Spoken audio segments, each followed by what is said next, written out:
Buenas noches, bienvenidos a una conferencia que promete dar mucho que hablar y pensar, según nos tiene acostumbrados este investigador y escritor que publica sus libros con el seudónimo de Ralph B. Liebman. Rafa para los amigos, todo lo conocemos así.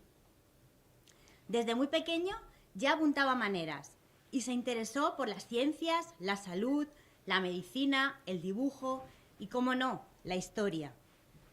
¿Pero qué historia? Lo que según sus fuentes no nos cuentan. Y si no nos la cuentan, ¿para qué nos mienten?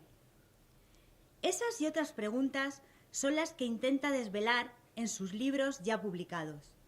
El vuelo de la luciérnaga, El quinto apóstol y Doren, su obra estrella hasta hoy, porque está a punto de salir la segunda parte, que promete no dejar indiferente a nadie. Adornado de ficción, conspiración, realidad, innumerable documentación y datos histórico-geográficos, nos presenta unas obras maestras, donde todo cuadra y tiene sentido. Sin más dilación, les dejo con Ralph B. Liebman y nuevos datos en sus investigaciones y descubrimientos. Me ha comentado que al final, si alguien quiere, dedicará unos minutos a la firma de sus libros. Muchas gracias.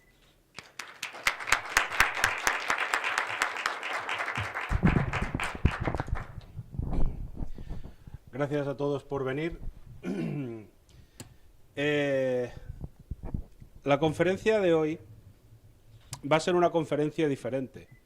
Normalmente suelo dar conferencias donde se tocan algunos temas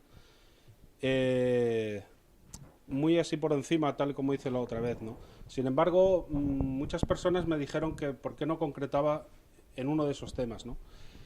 De todos esos temas estaba los atentados de las Torres Gemelas, habían numerosos e importantes asuntos para tratar. Pero estoy escribiendo la segunda parte de Doren y he hecho unos descubrimientos importantes. Y entonces he preferido realizar una conferencia basada en esos descubrimientos. Veréis.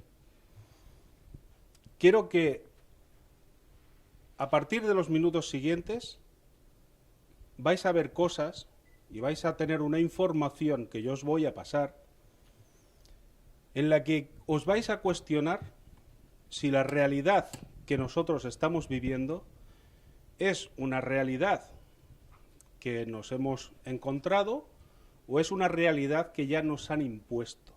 Y nos han impuesto desde hace muchísimos años, incluso milenios. Como si eso hubiese sido un plan perfectamente trazado que nos va a llevar a un punto sin retorno. Evidentemente, nosotros somos seres humanos, somos seres de luz, que estamos ocupando un cuerpo físico en una dimensión concreta del universo.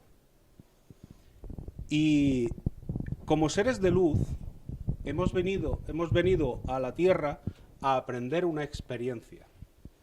Cuando evolucionemos en esas experiencias que tengamos que aprender, posiblemente emigremos a otros planetas.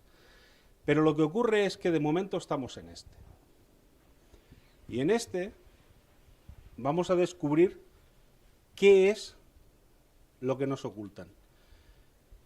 No quiero que penséis en ningún momento sobre las imágenes que vais a ver, ni que yo soy racista, antisemita, antinada. Soy un investigador que lo que me dedico es a investigar, a descubrir, a escarbar y sacar a la luz ciertas cosas, con pruebas fehacientes y demostrado. Y sobre eso he elaborado esta historia. Bienvenidos.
mundo conoce esto.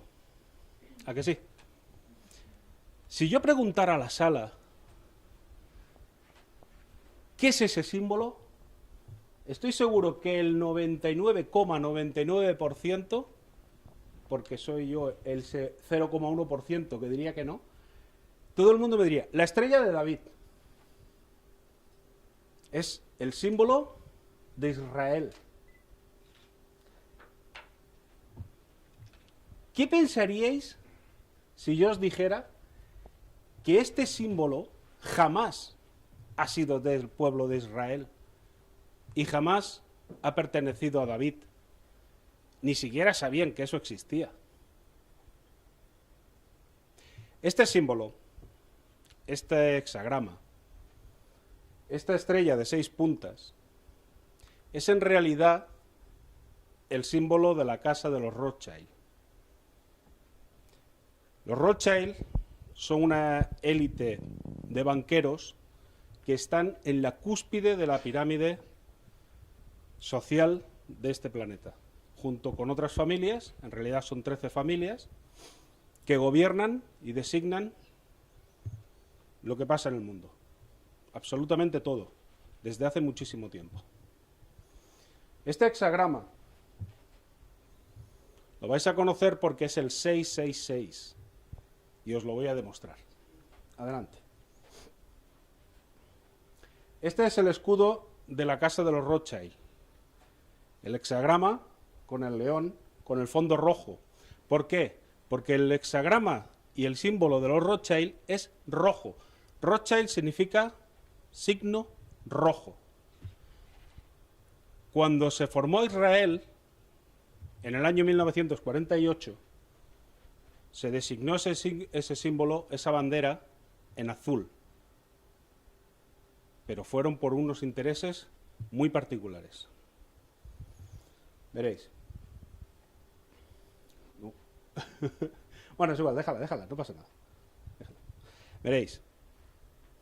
En la Biblia se menciona 750 veces la palabra Egipto.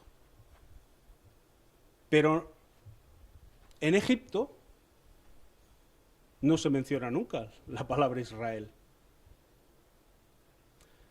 No sabían, los egipcios no sabían qué era, me voy a poner allí para que lo veáis mejor, qué era Israel. Israel era un pueblo de la provincia de Canaán, una tribu de comerciantes principalmente, que iban a realizar trabajos a Gosen, en Egipto, cobrando por sus trabajos, y jamás fueron esclavos. Los faraones no existían, eran reyes, porque el faraón significa, es una palabra que viene de Yemen y se utiliza para designar al jefe de una tribu. Y claro, un jefe de la tribu no es un rey, es de una tribu, es como el alcalde de un pueblo. Entonces, allí en Egipto no eran faraones, eran reyes. Sin embargo, nos hemos acostumbrado a llamarlos faraones porque en la Biblia sí que aparece la palabra faraón y porque Hollywood se ha encargado muy bien de hacernos creer la historia con Charlton Heston y Jules Verne, hacernos creer que eso fue tal y como se dice.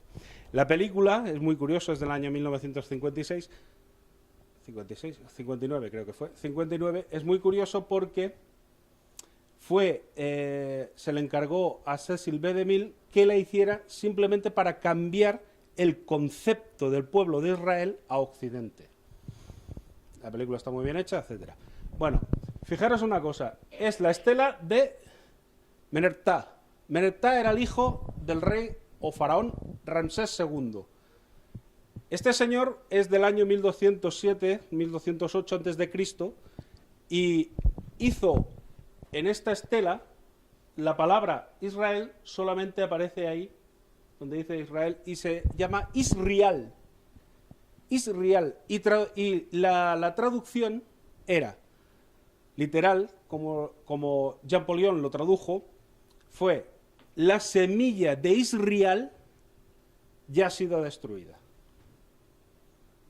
No queda prácticamente ninguno. Es una traducción que hay que cogerla un poco con pinzas, porque adelante. Porque la... Sí, bueno, esta es la misma. Pasa otra vez, a ver si está. Sí, aquí.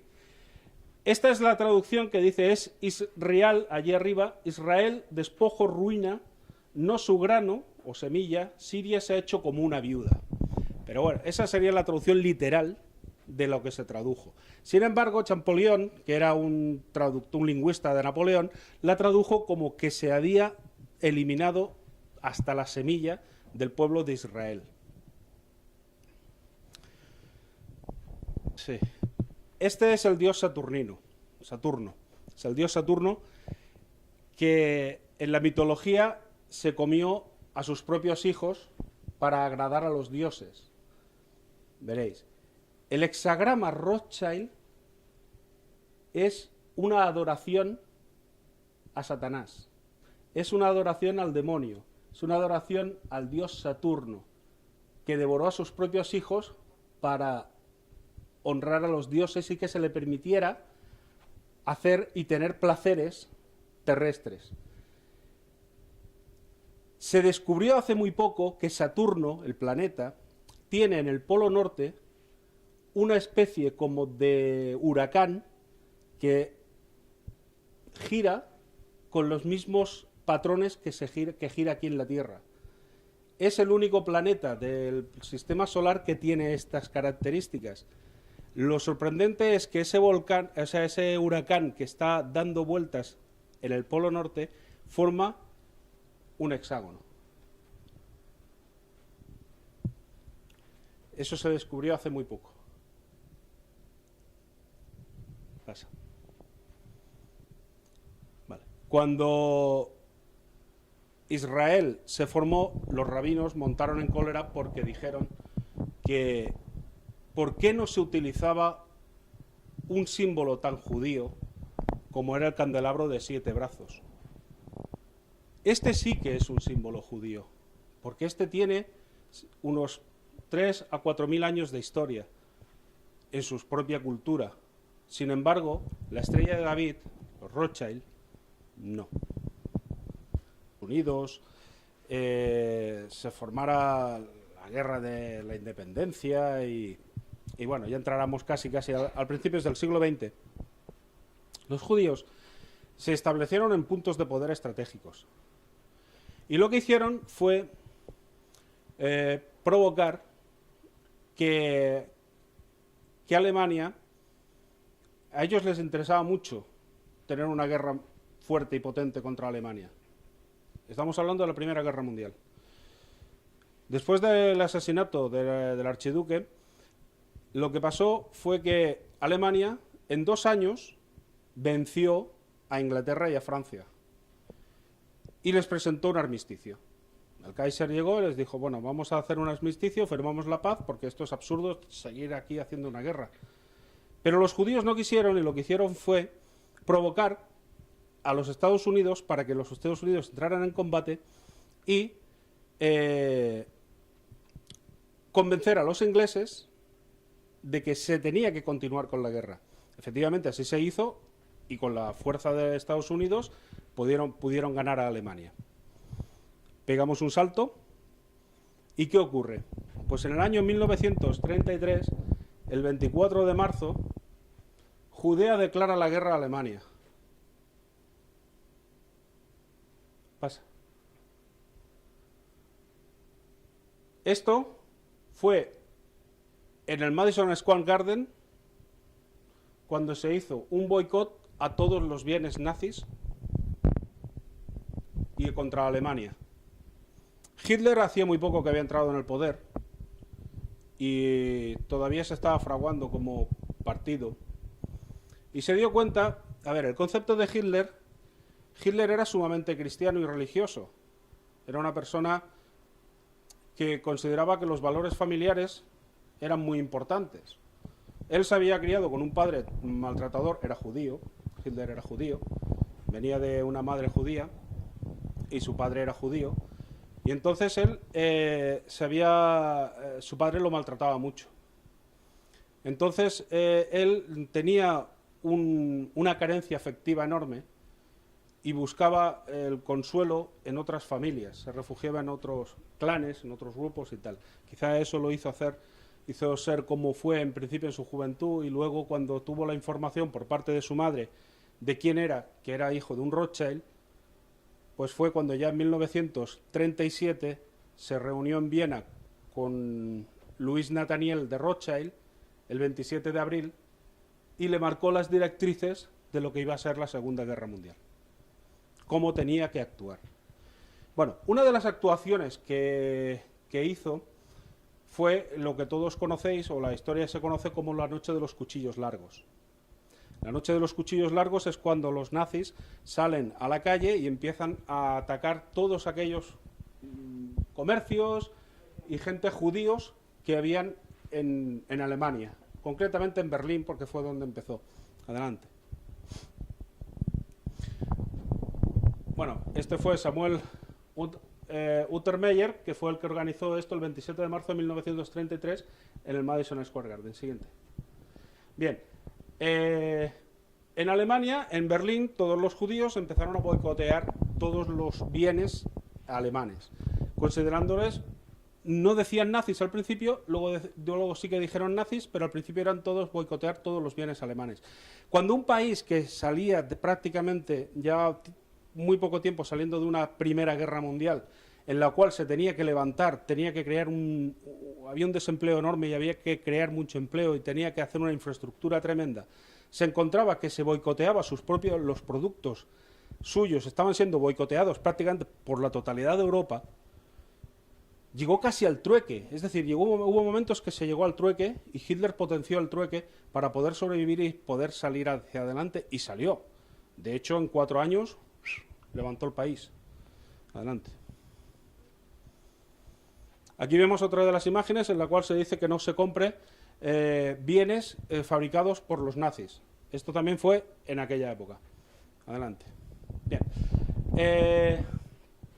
Voy un poco rápido porque son mucha información y tengo poco tiempo. Bien. Esto es el control de la población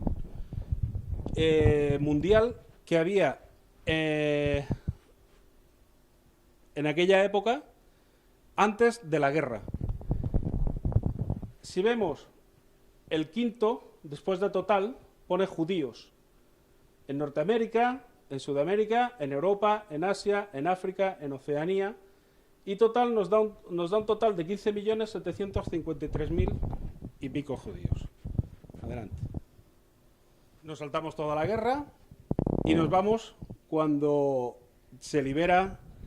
Entramos en lo que es el episodio del Holocausto judío y que tanto ha dado que hablar este tema. Esta es la placa conmemorativa que está en Auschwitz, o estaba en Auschwitz, donde se dice que hubo 4 millones de personas muertas por los nazis entre el 1940 y 1945. En 1945 las tropas soviéticas entraron en Polonia, en Auschwitz, y empezaron a liberar prisioneros de guerra y empezaron a liberar judíos que había allí. Y curiosamente, como ya se había acabado la guerra, les dieron a elegir que si se iban con los alemanes o se iban con los rusos. Se fueron con los alemanes. Es sorprendente, cuando yo vi este dato me chocó mucho. Se supone que han estado matando a 6 millones de judíos porque, según Simon Wiesenthal, del Instituto Wiesenthal, que hasta la saciedad está diciendo que ha habido 6 millones de muertes en un holocausto, me sorprendió mucho que esas víctimas se fueran con sus verdugos y no se quedaran con los rusos, que eran los liberadores. Eso me hizo mucho pensar y me di cuenta de que quizá no fue así. Quizá no fue así. Lo que pasó fue lo siguiente. Sí que habían prisioneros, sí que habían muchos judíos polacos y tal, pero los utilizaban para trabajar. La SS construyó una fábrica que se llama IG Farben, donde estaba Bayer, Volkswagen, Mercedes, BMW, algunas industrias, marcas como Siemens y algunas más, Hugo Boss, por ejemplo, también, donde era un complejo industrial tan grande que necesitaba alrededor de 100.000 personas trabajando. Hay un informe de la Cruz Roja donde dice que los nazis permitían periódicamente visitas a los campos de concentración, entre comillas, de exterminio, para revisar las condiciones en las que los trabajadores o prisioneros estaban viviendo.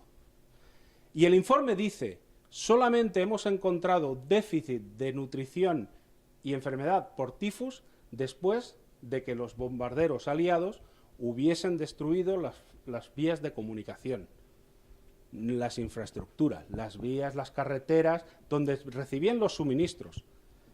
Estuvieron casi 6 meses sin suministros y empezaron a tener escasez, y entonces sí que encontraron gente que estaba bastante delgada, que estaban muy hechos polvo y que además trabajaban muchísimas horas. Porque no era de 6 a 2 y 2 a 10, sino no, trabajaban 12 y 14 horas, dormían poco y seguían a trabajar. Tanto mujeres como hombres y algunos niños. Estaban en guerra y tenían que producir muchísimo, porque tenían 4 millones de hombres en el frente, y entonces tenían que producir muchísimo. Los alemanes desconocían prácticamente lo que se hacía fuera de Alemania, por eso las grandes industrias se hacían fuera del territorio alemán. Y este es un dato extra que no entra aquí. En Hungría hubo una batalla que la historia ha negado y ha ocultado hasta la saciedad.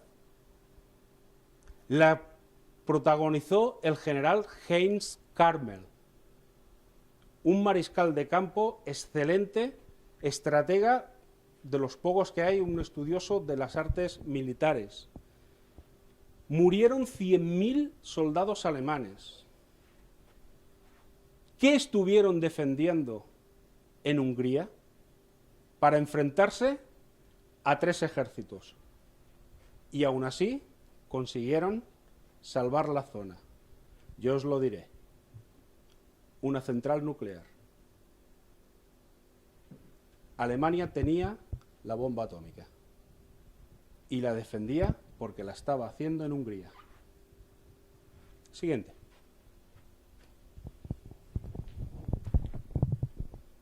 Bien, este es el profesor Francis Piper, que es el director del Museo de Auschwitz.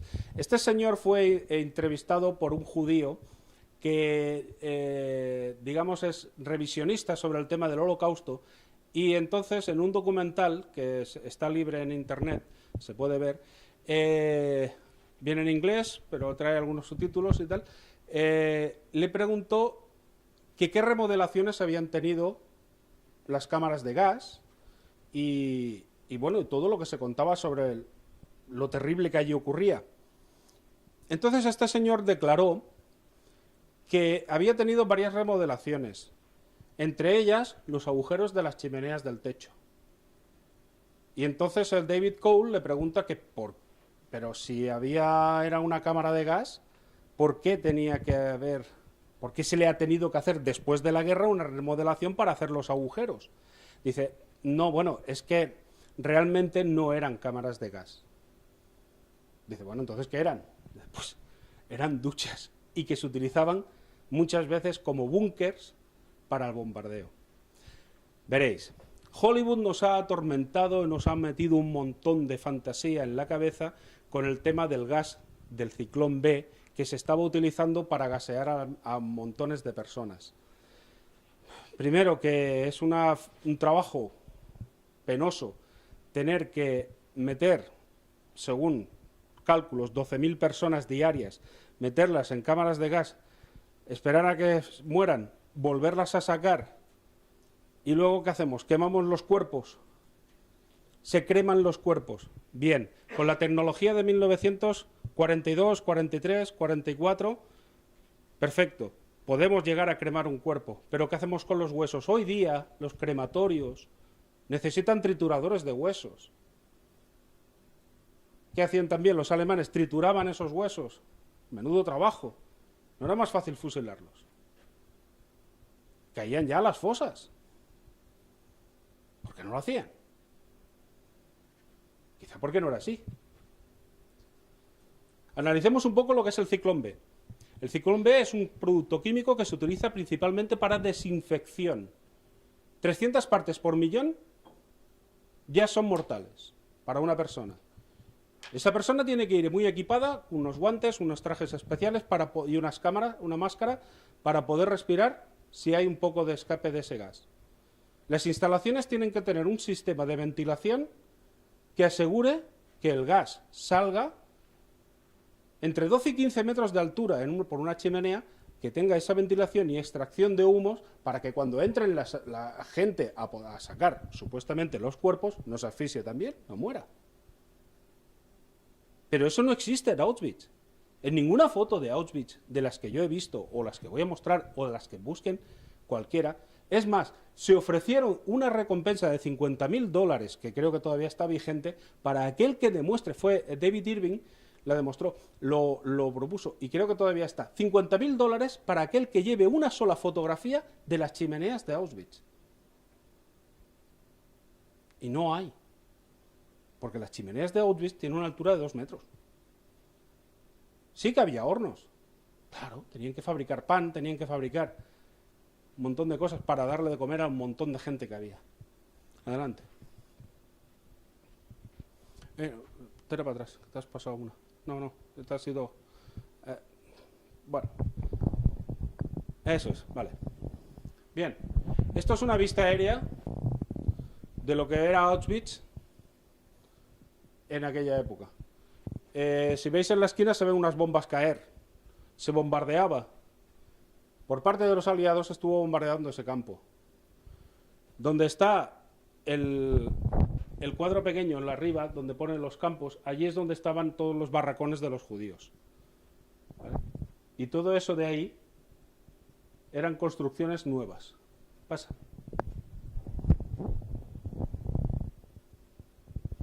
Esta es otra de las vistas de la entrada al campo de Auschwitz. Las chimeneas, esas chimeneas son de calefacción. ¿Por qué se necesita hacer una construcción tan sólida? Porque son todas iguales. No es que haya una, porque uno puede pensar, vale, perfecto, es para la tropa, es para los soldados, es para los oficiales, es para los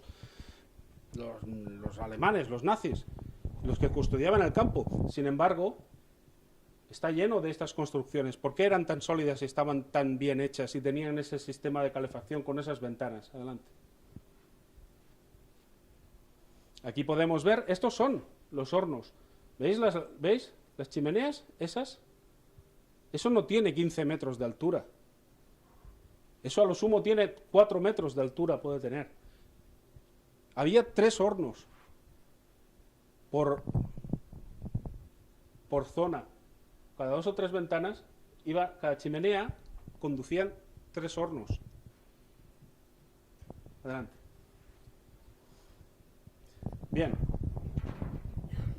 Volvemos a la placa de antes. La placa de antes nos comenta de que en Auschwitz se mataron a 4 millones de personas. Adelante. Entre los años 1940 y 1945. Esta foto que veis aquí simbolizaba y ha sido perpetuada como el transporte de judíos a los campos de concentración alemanes. Adelante. Quedaros con la foto que habéis visto anteriormente. Bien. ¿Qué es lo que había? ¿Qué complejo había en Auschwitz? ¿Por qué? Habéis visto que antes había unas bombas que se estaban tirando, los aliados estaban bombardeando el campo. Sin embargo, ¿por qué no bombardeaban la fábrica que la tenían al lado? Dentro del mismo complejo de Auschwitz, el sitio donde estaban los barracones, donde estaban los presos, era un sitio muy pequeño comparado, y estaba dentro del mismo complejo de IB Farben. Esto era las oficinas. Adelante. Esto es Auschwitz. en la actualidad siguen viendo los mismos hornos que hemos visto, pero fijaros qué barracones tenían. Y hay un montón, o sea, no es que haya uno solo. Tenían un montón de construcciones muy sólidas, con sus calefacciones y todo. Adelante. Esto era el complejo. Esta industria estaba en el mismo campo de Auschwitz. Auschwitz era... Imaginemos que si quisiéramos compararlo con algo, donde estaban los judíos era el castillo de aquí de Jumilla, y el resto de Jumilla es el complejo industrial. Para que os hagáis una idea. O, por ejemplo, el polideportivo, y el resto de Jumilla es el complejo industrial. Adelante, pasa. Esta es una foto tomada de la gente entrando a trabajar. Adelante. Fijaros, qué complejo. Adelante. Una vista aérea. El campo de Auschwitz queda esta parte de aquí. Porque no se bombardeaba esto. Esto sé que son chimeneas de 15 metros. Adelante. Un momento. Como Cruz Roja, ya he dicho antes que periódicamente iba a todos los campos, tanto de Dachau como Treblinka, Auschwitz y los otros que no eran de exterminio, que estaban en Alemania. Entonces, esos mismos campos estaban siendo observados por la Cruz Roja, oficiales que de eso. Se quejaron a Ginebra de que había algunas muertes, y quizá en exceso, en los campos de concentración. Vamos a ver, sí que había muertes, pero no solamente eran judíos, eran gente que intentaba huir, prisioneros de guerra, tanto soviéticos, sobre todo mucho soviético, porque tuvieron unas batallas muy importantes, hasta llegar a Stalingrado, imaginaros. Había polacos, gente que era judía y gente que no era judía. Y había muertes. Entonces se quejaron, Ginebra se quejó a Berlín. Y Berlín cursó una orden. Esta tiene la fecha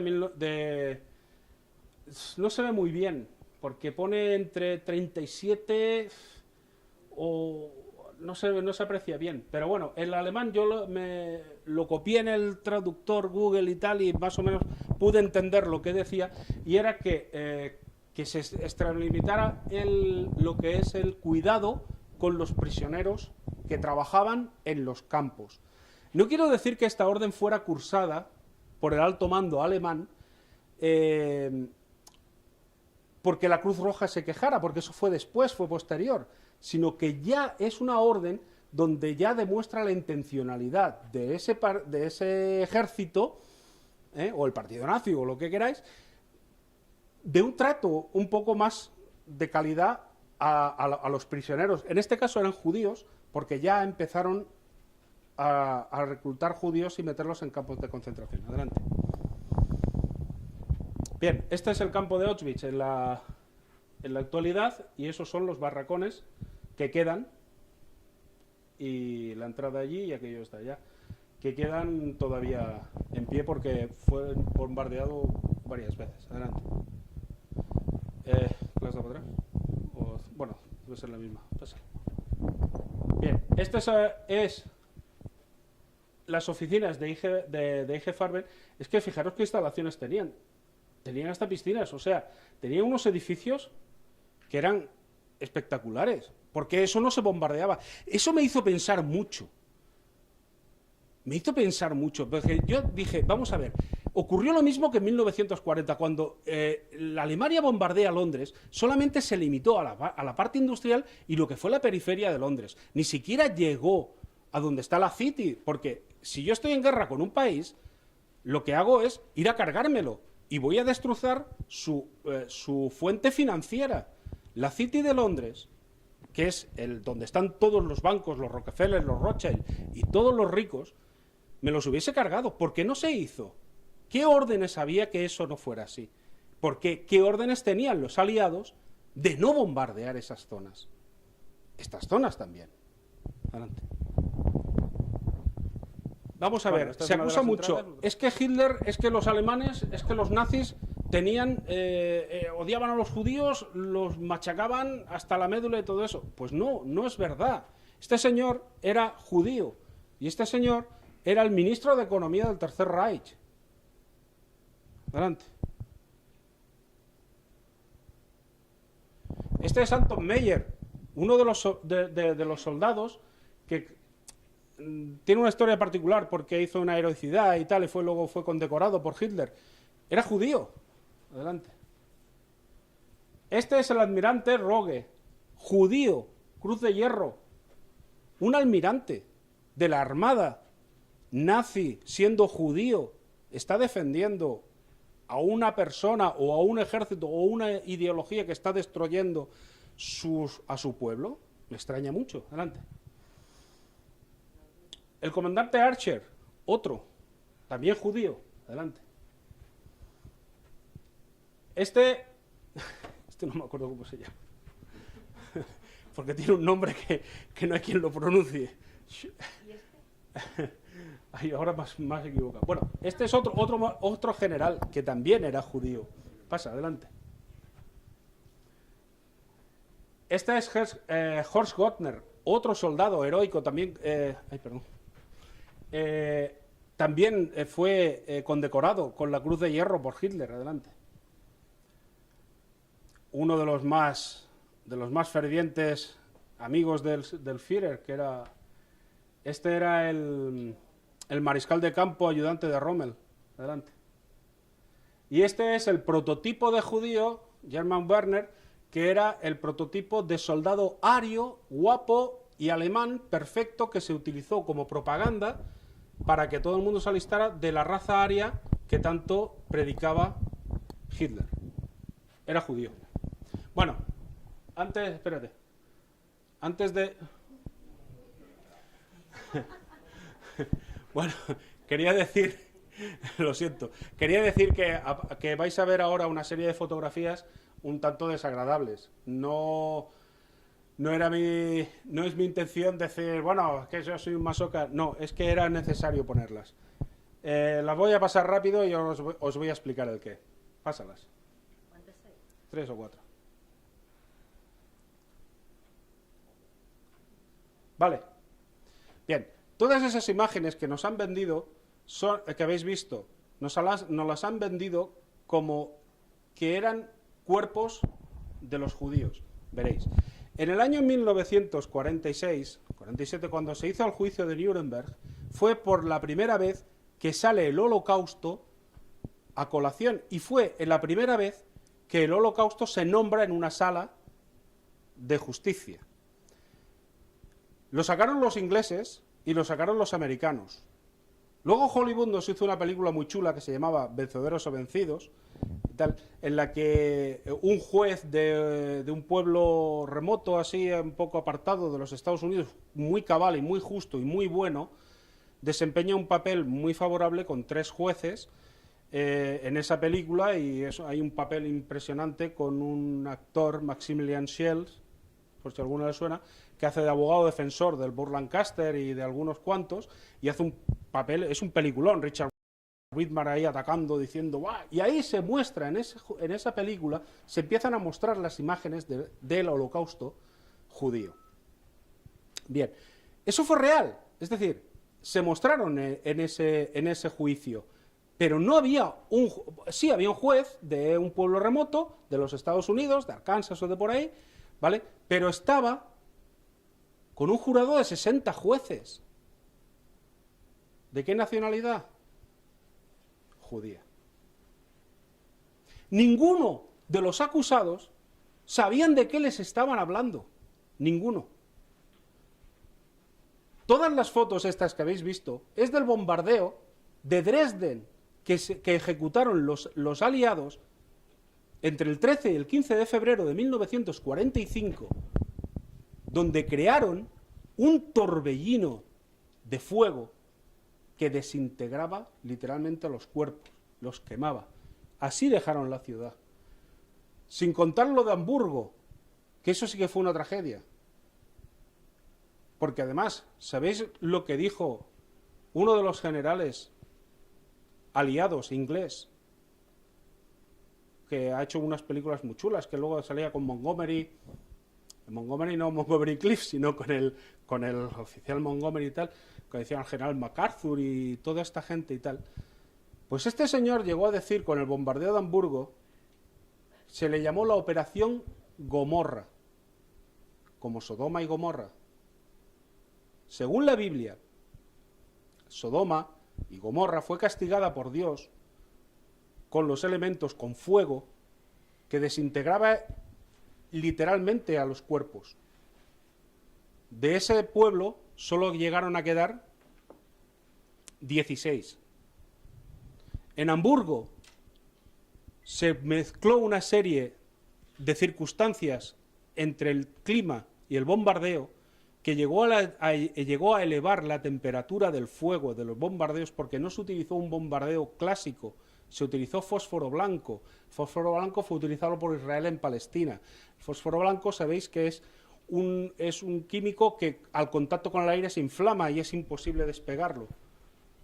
Entonces lo que hacía es que elevó tantísimo la temperatura que fundía los cuerpos con el asfalto y los dejaba derretidos en rocas.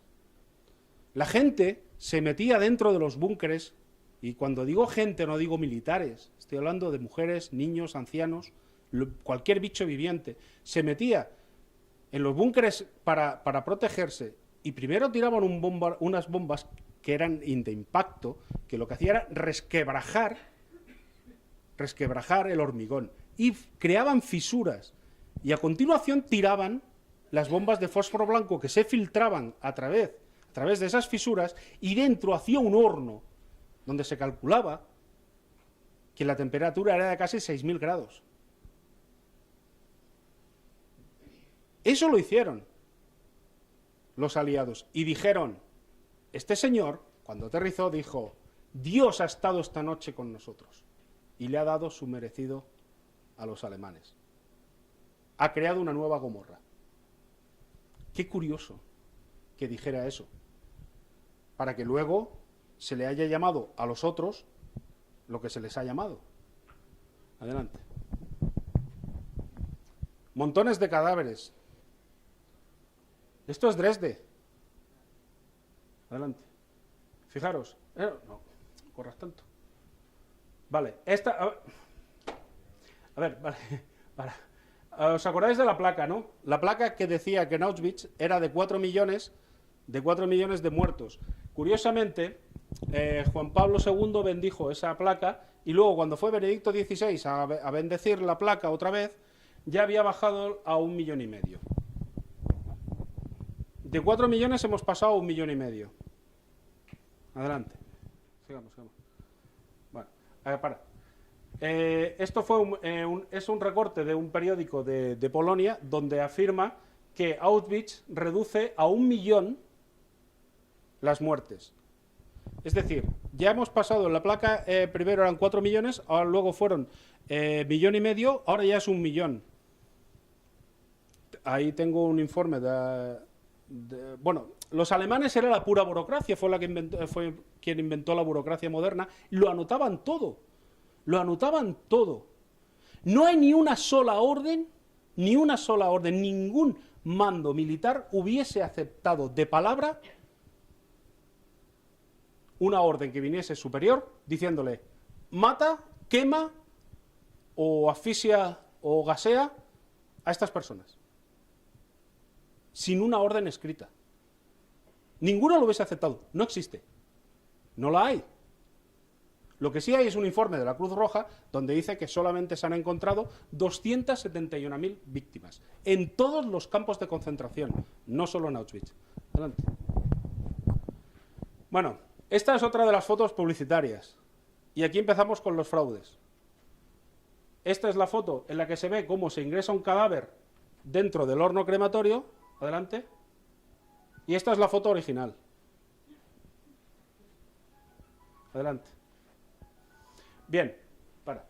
Esta es de la, fijaros ahí arriba, que se ve un barracón con un montón de presos y se ve otro preso famélico, desnudo, al lado del poste.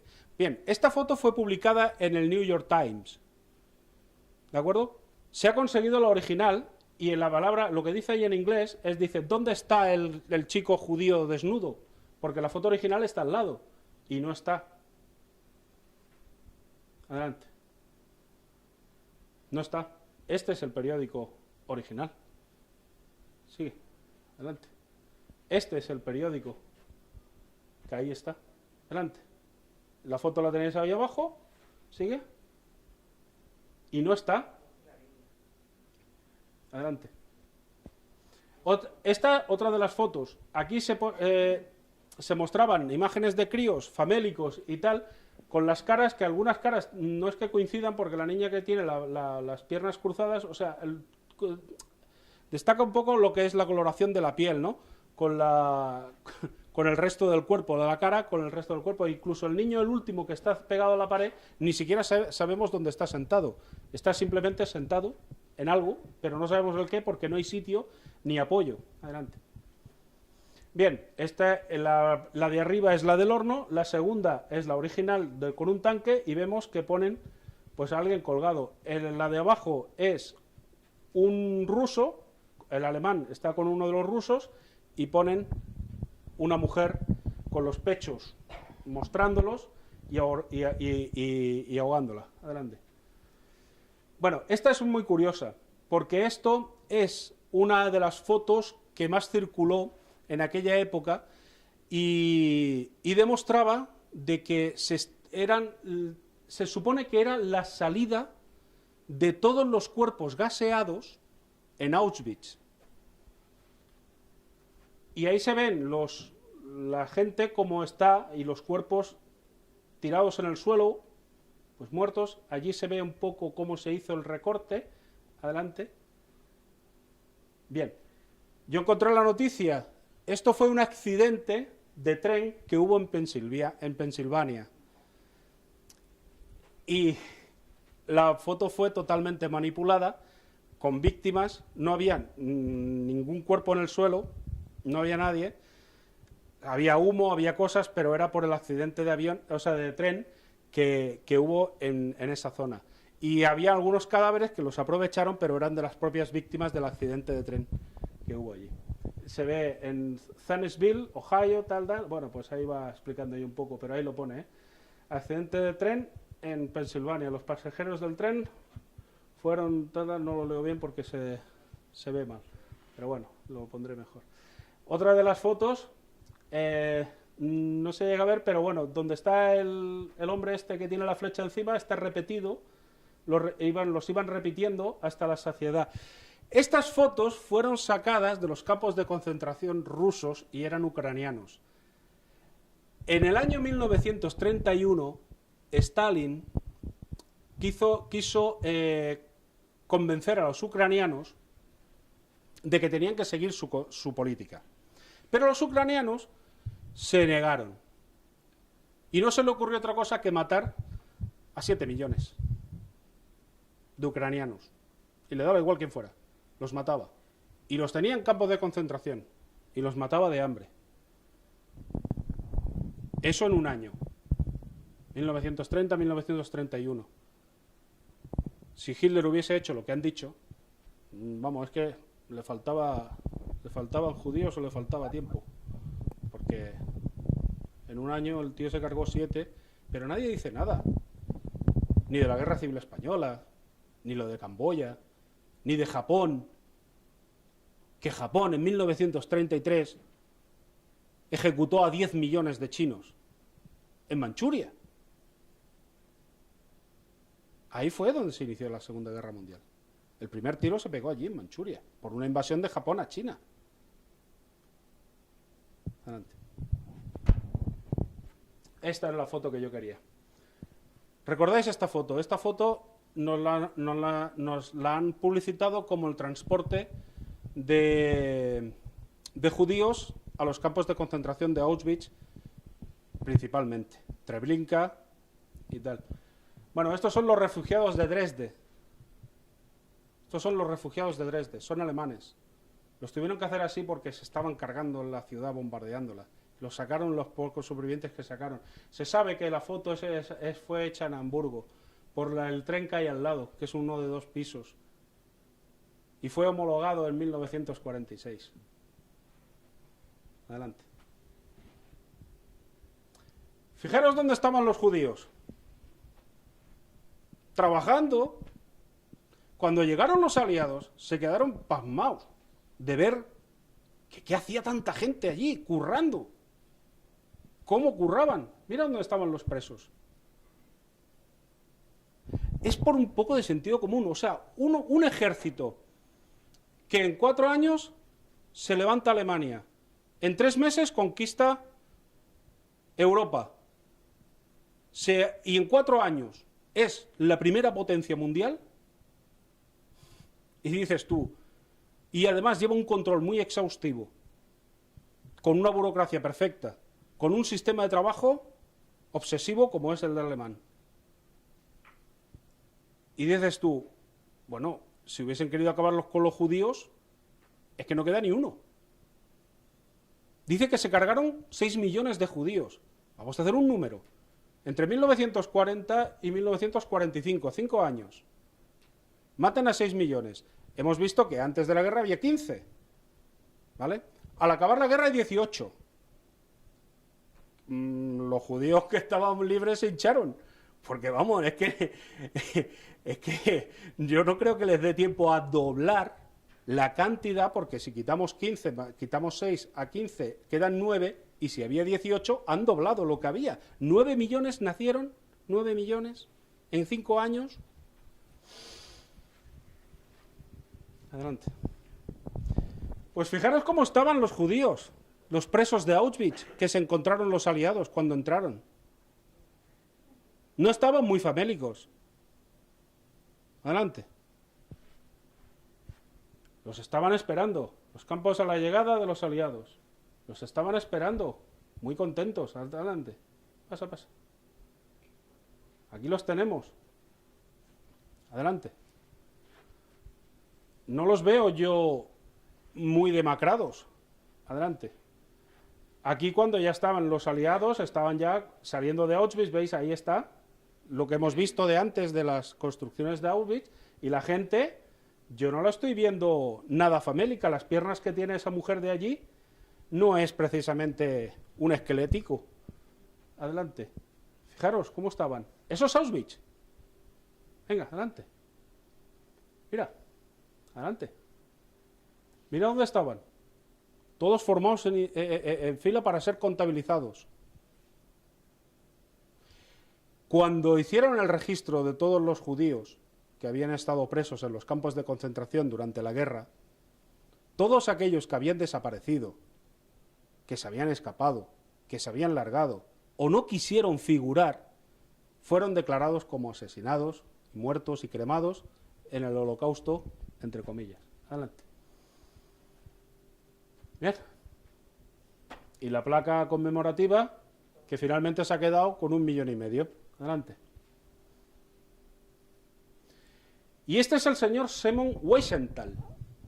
Este señor es el que, desde que acabó la Segunda Guerra Mundial, ha sido el que enfermizamente ha promovido toda la trama del Holocausto, pero con una fiereza tremenda.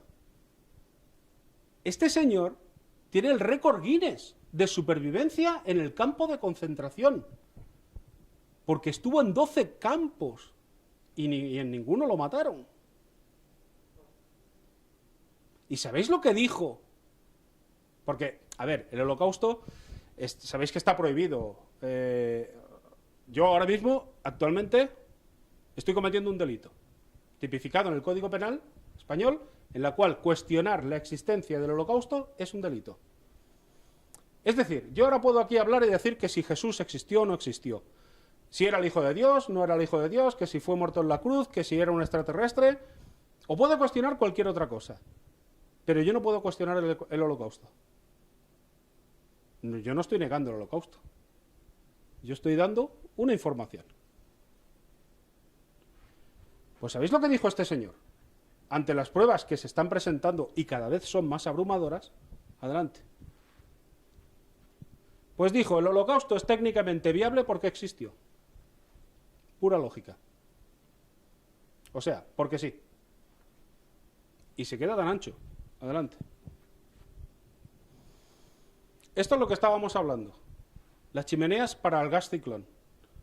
Como mínimo tienen que tener 12 metros de altura para poder airearlo. Adelante. Y aquí entramos un poco en controversia. Estas son las cámaras de gas, que fijaros qué chimeneas tienen. Las supuestas cámaras de gas, no de 12 metros. Y estaba al lado del hospital. ¿Qué hacía un hospital ahí al lado? Se supone que por ahí tiene que salir el gas y ventilarse, porque si no los otros cuando entran a cogerlos caen. Adelante. Esto es una vista aérea de todo el complejo. El cuadradito que veis allí, que dice Power Plant, ¿lo veis? Hay un cuadradito que pone aquí, ahí, perfecto, Power Plant. Luego están las sintéticas y la sintética y la planta química. Y abajo, donde está lo negro, abajo, más abajo, ahí, ese es el campo de Auschwitz. Si los aviones cuando fueron a bombardear Auschwitz no vieron el resto de complejo, es porque estaban un poco cegarrutos, creo yo. Adelante. Bueno, tal y como está en la actualidad y como se conserva. Adelante. Bien, esto sí que es fascinante, porque en el Nuremberg nos dijeron de que los cuerpos... A ver, un cuerpo cremado ocupa lo que es una caja de zapatos, ¿vale?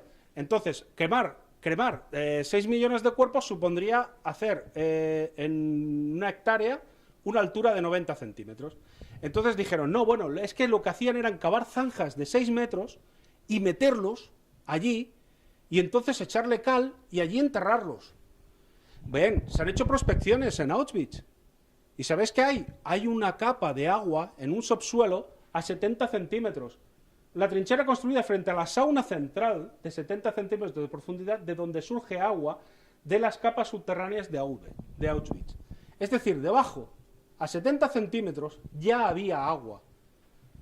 Lo que hicieron los alemanes, que además por eso utilizaban una arquitectura y una ingeniería tan tremenda, era que para no tener que hacer esas prospecciones y encontrarse con agua, edificaban sobre las mismas rocas.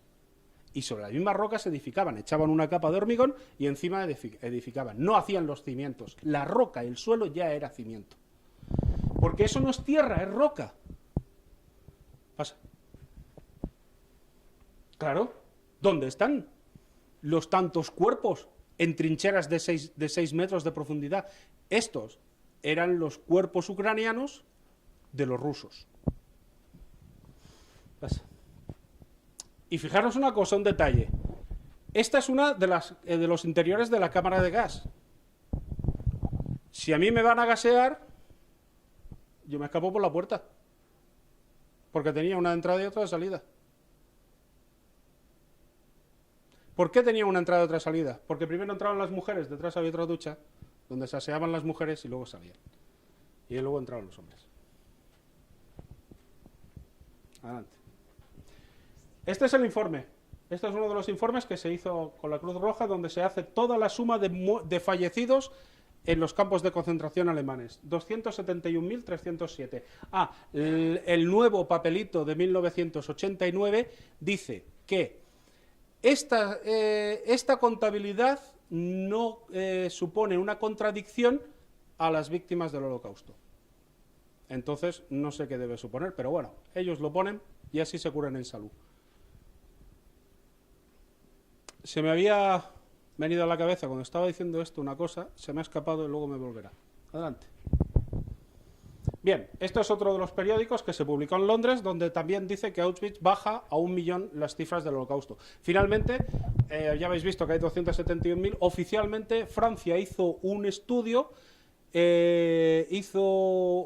puso varios a varias gente a trabajar en el tema y llegaron a la conclusión de que muertos realmente, unos 600.000. Judío más, judío menos, más o menos. Venga. Ya no. Y esta seguramente la conoceréis porque no es nada, porque no se ve. Ahora. Bien. Es el diario de Ana Frank. Bueno, no sé si sabéis la historia sobre el tema de Ana Frank y el famoso diario. Bueno, resulta de que tras la muerte de Ana Frank, cuando ya se publicó, se vio claro lo que era el diario y la pasta que el padre de Ana Frank podía ganar al respecto, que fue una millonada, y sigue. El caso es que un profesor de la Universidad de Berlín, en el año 1964, quiso estudiar el diario para cotejar que era verdad, porque se habían descubierto varios fraudes, entre ellos el del catalán Enric Marcó, que dijo que había estado, que era un espía doble, alemán y también inglés, y era un catalán, a saber lo que iba a hacer el catalán allí. Debería pispar perras. y el tío pues dijo que lo habían pillado y que estuvo en campos de concentración y vio como de eso, ¿no? Entonces escribió un libro parecido al diario de Ana Frank y luego al final tuvo que decir que se lo había inventado, que era mentira. También otro de los grandes famosos escritores que adoptó un nombre judío también dijo que había estado en un campo de concentración alemán y lo describió, pero hizo sospechar a historiadores serios, tanto judíos como alemanes, los hizo sospechar y entonces al final los hizo sospechar porque había bastantes contradicciones en lo que era la construcción de los campos, de gente que realmente había estado allí y otra gente pues que lo había estudiado y lo había visto. Y entonces al final tuvo que decir la verdad, ni era judío, ni se llamaba judío, y el campo de concentración más cercano que había visto lo había visto en una película. Entonces el tío escribió un libro, bueno, se hizo perras, pero luego tuvo que devolver y de ser mentira. También hubo otros fraudes que también se han ido demostrando al respecto, sobre todo cuando se toca el tema del Holocausto. Entre ellos fue el diario de Ana Frank. El diario de Ana Frank, como digo, un profesor de Berlín se interesó por el estudio del diario y hizo una petición a la Cancillería para lo que sería el Ministerio de Cultura alemán, que yo no sé cómo se llama, Kulturen no sé qué, y entonces les hizo esa petición y le hicieron la petición al padre y el padre se negó rotundamente. Ante la negación del padre ya hubo un poco de sospecha. Entonces el otro hizo un poco más de presión, es decir, pasó del Ministerio de Cultura, se fue al Ministerio de Justicia. Y claro, como no fue al Ministerio de Justicia de Israel, sino que fue al Ministerio de Justicia de alemán, pues esto le dijeron, no, a ver, tú trae el diario para acá y lo vemos. Entonces al final el tío tuvo que llevar el diario y entonces lo catalogaron como falso. Una de las razones que se catalogó por falso es porque gran parte del diario está escrito a bolígrafo. Y resulta de que Ana Frank escribió el diario entre 1942 y el 8 de agosto de 1944. Y el bolígrafo no se empezó a comercializar hasta 1951. Con lo cual es muy chocante que 6-7 años antes Ana Frank tuviera un bolígrafo para escribir su diario.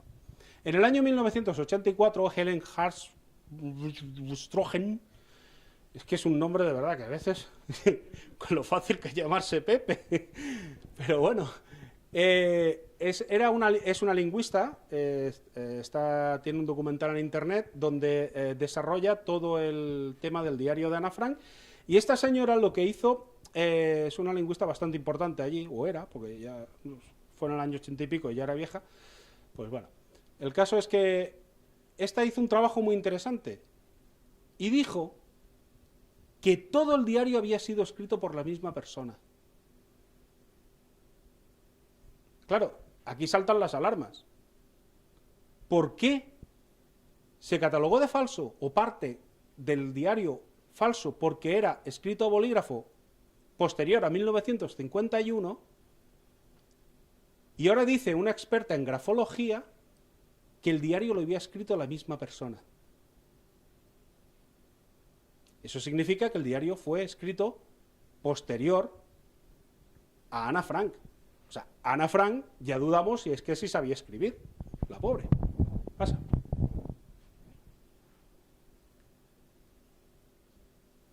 Este es el diario donde se ve parte a lápiz y la parte de arriba no se ve muy bien por la calidad de la imagen, pero bueno, se ve el azul del bolígrafo. Adelante. Otro de los ejemplos y de los estudios que hizo esta señora cotejando las letras con unas ampliaciones y se dio cuenta de que era la misma persona quien había escrito íntegramente todo el diario, excepto unas anotaciones que sí que dijo una cosa muy detalle, y decía connotaciones infantiles con un poco de delirium. Y es verdad, porque hay unas anotaciones pequeñas donde se ven dibujados unos cardoncicos y unas pijadas que parece hecha por una niña de 12 años, que era la edad que tenía Ana Frank cuando supuestamente escribió el diario. Adelante. Bien. Y según las leyes europeas, al haber transcurrido 70 años de la muerte del autor, bueno, que se tendría que analizar, ya se podría, libremente se podría tomar el diario y ver si realmente el original es o no es una falsificación o un fraude, pero bueno, tampoco realmente, tampoco tiene mucho interés, porque si ya lo han dicho, por ahí, donde está la foto esa de la cría, en pequeñico, por ahí se ven las pijadicas estas, ahí donde está el punto blanco, ese, ahí, por ahí. Pues más o menos ahí es donde decía yo que se habían visto las cositas, las letras que difieren un poco de las que son las letras de arriba, como que tienen una inclinación y las otras son como más rectas, como una letra más de niña, más infantil, toda esta parte de ahí, todo ese segmento, ¿eh? Es como de eso, pero también se cuestiona mucho de que si fue escrito en a partir de 1951, no se haya cogido a una niña y le haya dicho, a ver, escribe lo que te vamos a decir aquí, y ya está. Esta parte de aquí, ya saltamos de la Segunda Guerra Mundial, hemos pasado a un poco después de la creación de Israel en 1948, donde no se mostraron nada pacíficos, más bien bastante crueles con los palestinos, y se les dio... bueno, fue curioso porque hay una película que se llama Éxodo, que la protagoniza Paul Newman, que es larguísima, con una música excelente de Bergman, me parece que es. Y el caso es que relata cómo los judíos, después de la Segunda Guerra Mundial, solo ocuparon un barco, o varios barcos, y fueron dando vueltas por el Mediterráneo porque ningún país los quería. Entonces, claro, resulta muy curioso, el primero fue Estados Unidos, que dijo que no, Inglaterra mucho menos, Francia tampoco, y resulta muy curioso que los hayan liberado, que hayan montado todo lo que montaron después, y resulta de que nadie los quería y al final los ubicaron, por decisión de la ONU, curiosamente, en Palestina, porque según ellos venían de allí. Bueno, venían de allí, adoptaron el símbolo Rothschild, que fue la bandera, luego se incorporaron el dólar y hasta el Papa en la mitra lleva el preciado símbolo satánico que adora al dios saturnino. Por cierto, Saturno tiene el día del sábado como conmemorativo. Sabéis que los días de la semana tienen un día de cada astro. El lunes es la Luna, el martes es Marte, el miércoles es Mercurio, jueves Júpiter, viernes Venus, sábado Saturno y el domingo es el Sol. Que nosotros en nuestra religión católica hacemos una adoración pagana al Sol en lugar de a Dios. Pero bueno, eso es otra historia. El caso es que Saturday en inglés es el día de Saturno, y los judíos practican el Sabbat como día festivo, que no se puede hacer absolutamente nada, totalmente prohibido hacer algo el día del sábado, porque ellos lo tienen como sagrado. Es el día que veneran al dios Saturno. Antes de adoptar este símbolo en su bandera y antes de adoptar el símbolo como un símbolo judío, nadie sabía que el sábado era el día festivo en Judea. Y los judíos sabían que era el sábado porque todos hacían la fiesta que correspondía al país donde vivían. Adelante. Bueno, en Estados Unidos hay una logia que adora al dios Magog. El dios Magog es la forma de decir Satanás y es una de las logias más fuertes y poderosas que la élite mundial tiene y donde se fraguan los presidentes de los Estados Unidos, que suelen venir de Skull and Bones y de todo eso. Aquí se descubrió, allí veis a Ronald Reagan y al otro está Nixon, aquí se descubrió de que hacen ciertos rituales satánicos que incluso fueron asesinatos de niños, quemándolos a bebés, para obtener placeres carnales y verdaderos rituales. Adelante. Todo eso está reflejado en el billete de dólar y en la de su masónica. Ahí veis a Ronald Reagan y Nixon, uno a la derecha, el otro a la izquierda, de ese tío del medio que es un Rothschild. Adelante. Bien, este es el edificio un edificio de los Rockefeller que tiene en Nueva York. Veis que pone, bueno, no se ve, pero yo os lo voy a decir. Arriba pone Citi, de Citibank. Y pero eso lo pone ahora, porque hace unos años lo que ponía era esto. Adelante. No se ve bien, pero os pone 666. Adelante. Aquí se ve con la flechita arriba, ahí se ve el 666 desde otra óptica. Adelante. Esta es una de las fotografías que se pudo obtener en uno de los rituales que se hacen. La figura que está detrás, que aquí no se ve bien por la de esto, tiene una especie como es una mezcla entre como un búho y un toro con una capa, pero realmente es el dios Magog que está así. Y es donde se hacen todos esos rituales masónicos y satánicos. Adelante. Bueno, entonces si le das un poco para atrás, lo veremos. ¿Veis?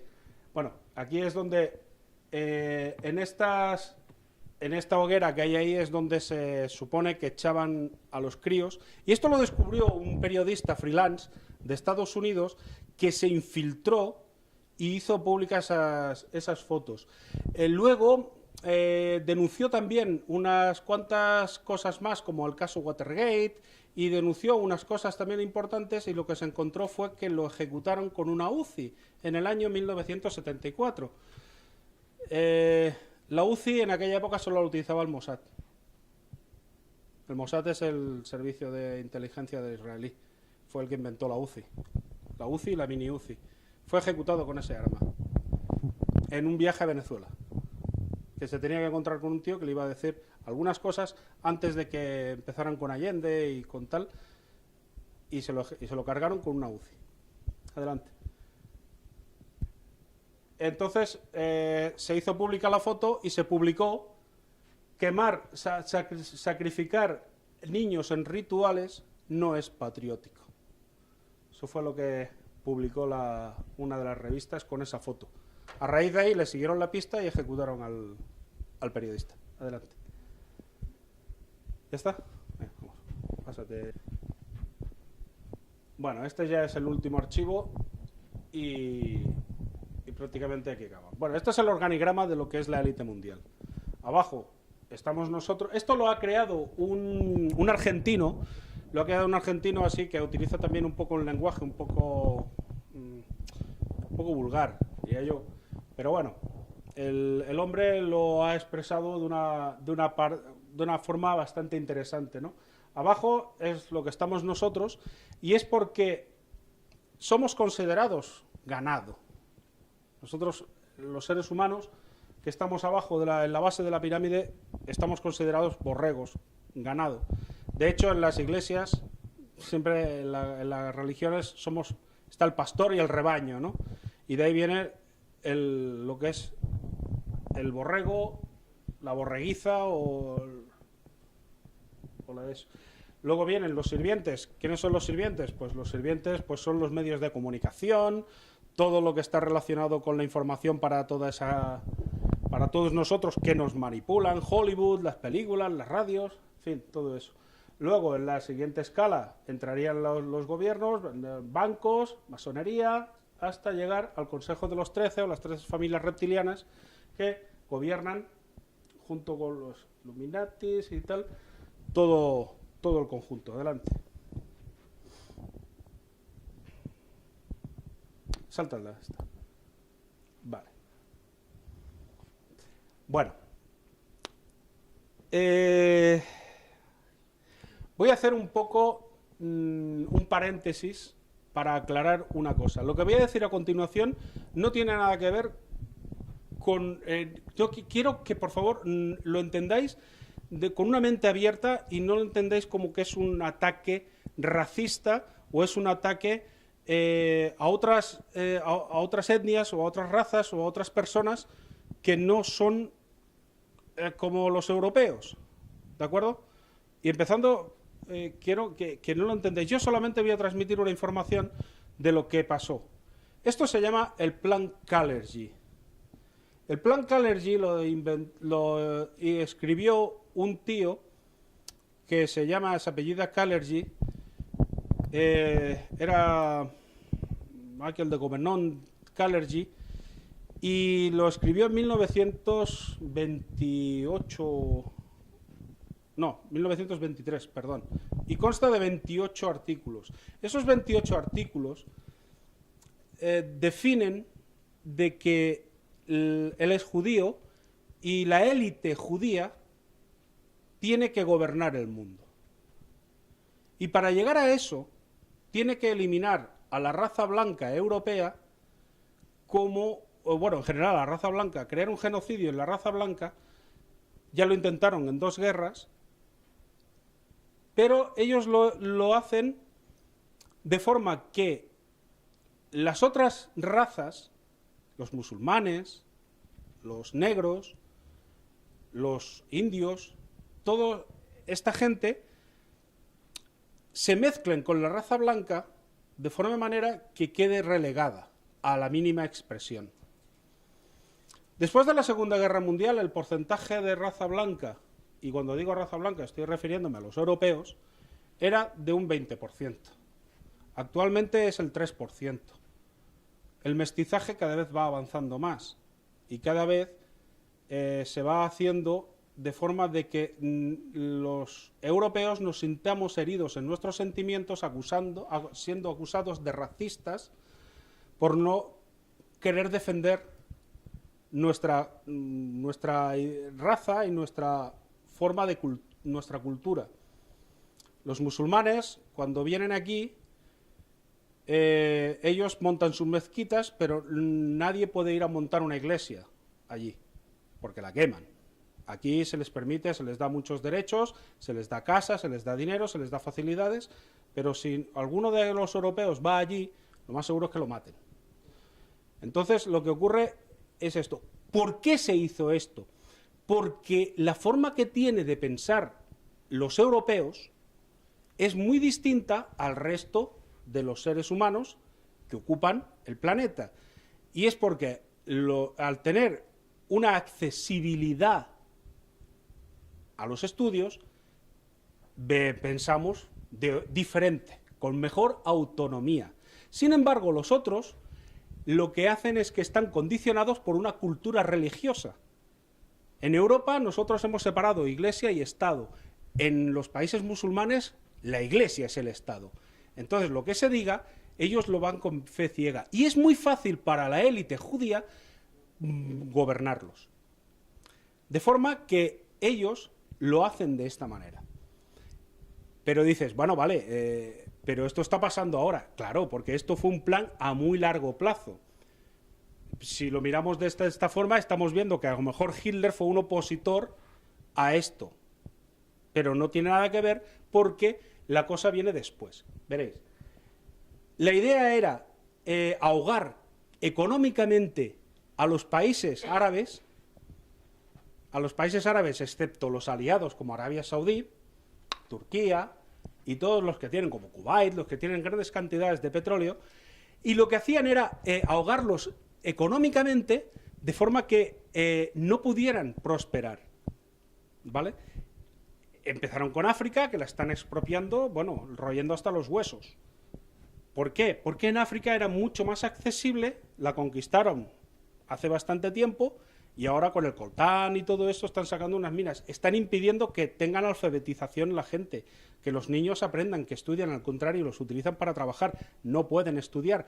Su nivel intelectual es muy corto y ellos tienen mucho miedo, con lo cual son muy fácilmente manejados. Y así lo están haciendo. El tema de los refugiados sirios. Siria era muy próspera. Siria era una de las ciudades, uno de los países más prósperos de Oriente Medio, que tenía unas grandes universidades. Sin embargo, fue asfixiada porque les interesaba por un gasoducto y hubo una confrontación que la está sumiendo en el más caos, en la más absoluta ruina.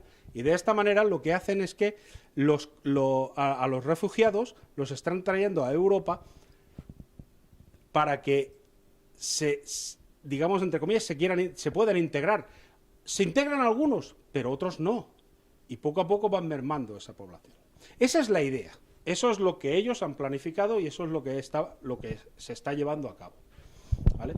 Por eso este tío, el Samuel Roth, que es un judío, dice: no hay un solo momento en que los judíos no se han merecido completamente el amargo fruto de sus perseguidores. Nosotros, los judíos, vamos a las naciones pretendiendo que escapamos de alguna persecución. Nosotros, los judíos, somos los más leales perseguidores de todos los miserables anales de la historia del hombre. Pasa. Esto es muy bueno. A la población europea y norteamericana hay que convencerla de que por qué hay que ir a hacer la guerra y por qué hay que sacrificar vidas humanas nuestras. Es decir, nuestros soldados, ¿por qué tienen que ir a luchar a esos países que no nos han hecho nada realmente? ¿Y qué tenemos que hacer allí? ¿Por unos intereses económicos? Claro, eso no te lo van a decir. Oye, es que nosotros queremos el petróleo, es que nosotros queremos el poder, es que nosotros queremos el control y nosotros queremos apropiarnos de todo esto. Y eso no te lo van a decir. ¿Qué te dicen? Pues te enseñan esto. Un pájaro lleno de petróleo, que el pobre pájaro está saliendo ahí como puede, que intenta nadar y no puede, volar y no puede volar porque está lleno de petróleo. Y te dicen, esto ocurre en el Golfo Pérsico. Y los ecologistas, Greenpeace, financiados por Rockefeller, se rasgan las vestiduras y te dicen que hay que ir a salvar al pollo. Bueno, esto, si alguien entiende de aves, debe saber lo que es un corbarán. Solo está en Alaska. Esto fue de un vertido de Exxon en el año 1989. Y nos lo vendieron como que es un pájaro que está en el Golfo Pérsico, pues lleno de petróleo, que no tiene nada que ver. Bueno, el pájaro estaba así hace 2 años antes de que se iniciara la guerra en el 91. Adelante.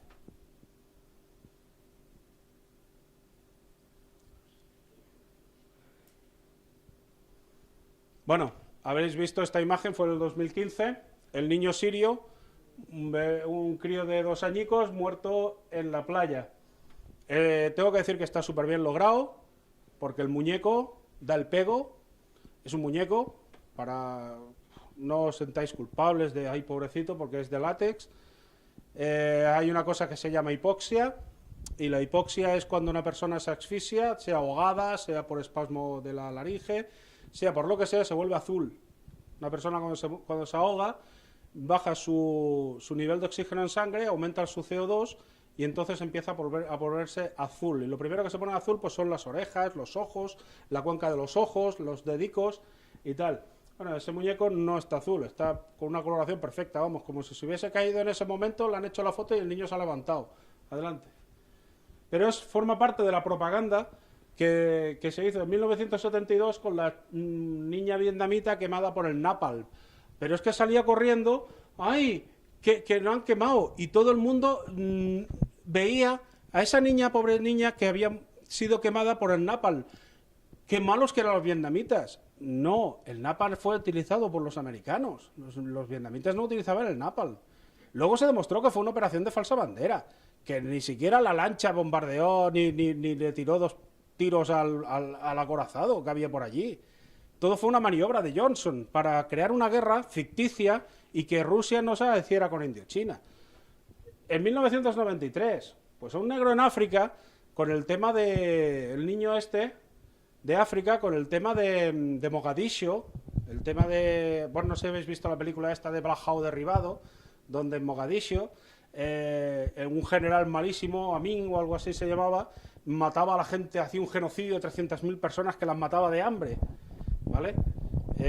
Bueno, pues supuestamente este niño era uno de los que estaba pasando esa hambruna y tenía que estar justificar de que la ONU mandara a las Fuerzas Armadas para derrocar al país.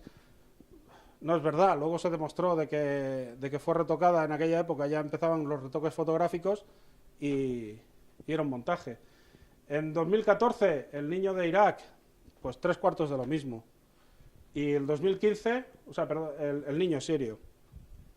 Aquí en esta foto más cercana, abajo, al lado del 5, se le ve la oreja, si la veis bien, pero es que la oreja está pálida.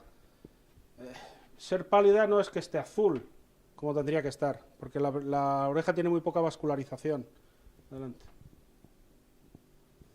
Aquí vemos varias imágenes de lo mismo. La oreja, yo que le decía, lo primero que se pone azul son los lóbulos de las orejas porque tienen muy poca vascularización. Las manos no están nada azul, la cuenca de los ojos tampoco, no se aprecia bien en la imagen y todo eso. Luego, otra cosa curiosa, el mar no expulsa a la gente, o sea, que sale así como de cabeza, ¿no? O sea, parece que el niño se ha caído al mar, ha sido expulsado. No, se expulsa, sale de lado, es decir, paralelo al mar, no perpendicular, como está aquí. Y luego es muy chocante ver a los soldados que le han hecho la foto y el otro está tomando notas, pues como si fuera un calamar lo que se han encontrado allí, ¿no? Adelante. Y lo más gracioso... Ah, bueno, ¿qué te parece? No debe estar. Bueno, hay una foto en la que se ve como el soldado turco coge al niño y el niño, o sea, que tiene flexibilidad. Esa flexibilidad no puede ser, porque si el niño lleva bastante tiempo muerto, pues el rigor mortis lo que le hace es que empieza a que haya una rigidez. Entonces estaría así, todo tieso, ¿no? Cosa que no ocurre. Adelante. Bueno, esto fue el atentado de falsa bandera hecha en Francia para justificar un bombardeo en Siria. Había que justificar que la gente, dar un impacto, como hicieron los americanos con el 11S, pues había que dar un impacto muy grande para que la gente se sensibilizara y automáticamente al día siguiente, bueno, ya se organizó el bombardeo, ya estaba organizado, ya luego se hizo un concierto, Sting salió por allí rápidamente a hacer un concierto, todo el mundo por las víctimas y tal, y vamos, que se lo creyó todo el mundo. Adelante. Otra imagen que además es muy curioso porque pegaron 4 tiros en una ventana solamente y bueno, le ponen ahí flores como si hubiese muerto un ejército, que luego fue de una explosión, y si ves una explosión dices, te quedas alucinado de lo que hay, ahí no sé. Bueno, este fue el camión de Niza, lo sabéis, que por el paseo de los ingleses decían que había matado a un montón de personas, pero yo es que la policía tiene que ser muy torpe, porque el volante está en aquel lado y no tiene un solo tiro, todos los tiros están en este lado. ¿Eso por qué? Si aquí no iba nadie, si el tío estaba allí. Adelante.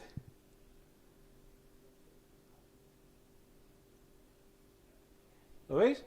O sea, todos los tiros están a este lado de aquí, al lado donde no está el conductor. Sin embargo, en la parte del conductor no hay ni un solo tiro. ¿Eso por qué? En el vídeo, que además es muy curioso porque... En el vídeo es muy curioso porque lo grabó un periodista freelance alemán que dio la casualidad que estaba grabando en el paseo de los ingleses y al poco tiempo en Alemania, cuando hubo también otro atentado, también el tío estaba allí grabando. Y grabó las imágenes y dices tú, bueno, que ya... Y curiosamente empieza a grabar antes de que empiece todo. Es decir, aquí hay una escena en la que a la gente se le ve correr y no se ve el camión. Y entonces ves que se levanta gente que está así en una terraza y empieza a mirar así y dice, ¿y por qué corren? Y no se ve camión ninguno, se ven unos coches que vienen normal. Y en el de Alemania se ve el McDonald's y se ve el tío como va andando por allí, el tío ya lo está grabando fijo, y entonces se vuelve otra vez, saca la pistola y es cuando se le iba a pegar tiros, ¿no? O sea, la metralleta. Sí, totalmente. Pasa. Bueno, esta es otra de las imágenes que para que se viera mejor, se ve de lejos cómo está el el camión, disparos a un lado y lo que es el conductor no. Hay un policía que va con la moto, se pone incluso al lado del chofer, que le podía pegar un tiro, pero frena y entonces se tira para atrás con la moto y va a pegarle el tiro por el otro lado. Vamos, yo creo, es que ni en las películas del Rambo del Stallone, cuando se hizo algunas pelis y tal, o Arma Letal o cualquiera de estas americanadas, o sea, el tío va por el lado del chofer y le pegan el tiro al chofer. No frenan y se van a pegarle el tiro por el otro lado. Pasa. Bueno, esta también es curiosísimo, porque en todos, la mayoría de los atentados nos ponen y nos sensibilizan con un montón de niñas y gente que son víctimas de tiroteos, como es esta niña, que luego, después, renace y es abrazada por Obama, como que ha renacido esta niña, o sea, muerta en un tiroteo en Sandy Hook, en un instituto de los Estados Unidos, y luego, el 16 de diciembre de 2012, pues nada, es recibida por Obama. Pero vamos a ver, si te habían matado antes, ¿cómo es que estás aquí? Adelante. Bueno, el tema de esta chica, Sandy Hook, esta es genial, porque esta es una actriz contratada por los montajes de las falsas banderas, en la cual nos meten como Aurora, en el atentado de Aurora, en el atentado de Boston, en el atentado de Sandy Hook y ahora en París. Es decir, la misma chica está en todos los atentados como una víctima o como una víctima de ellos. Adelante.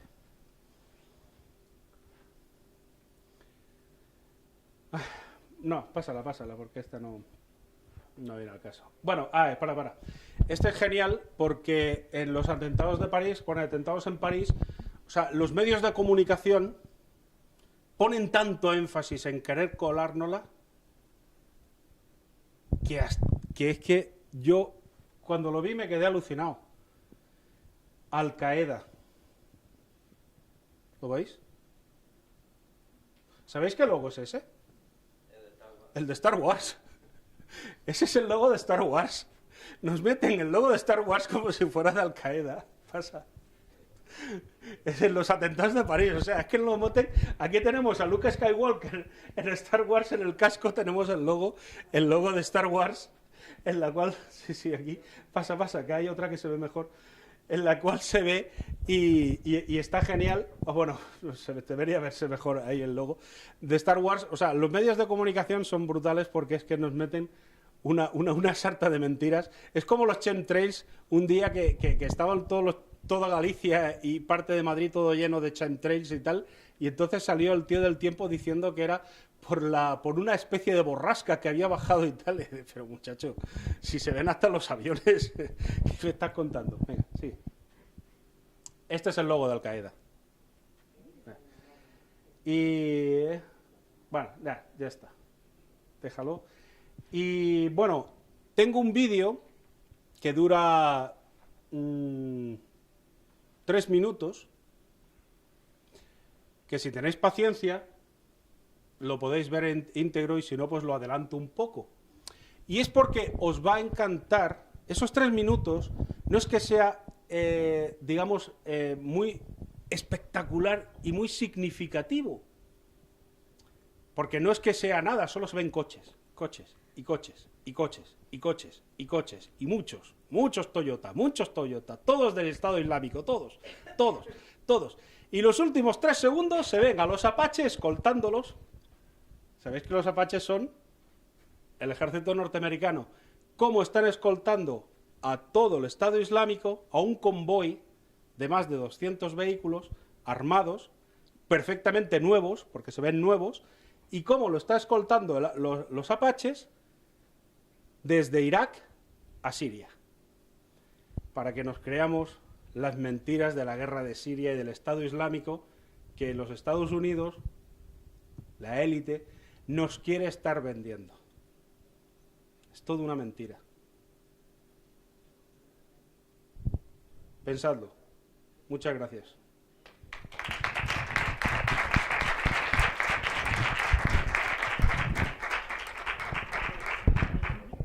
¿Queréis ver el vídeo? Sí, claro. Venga.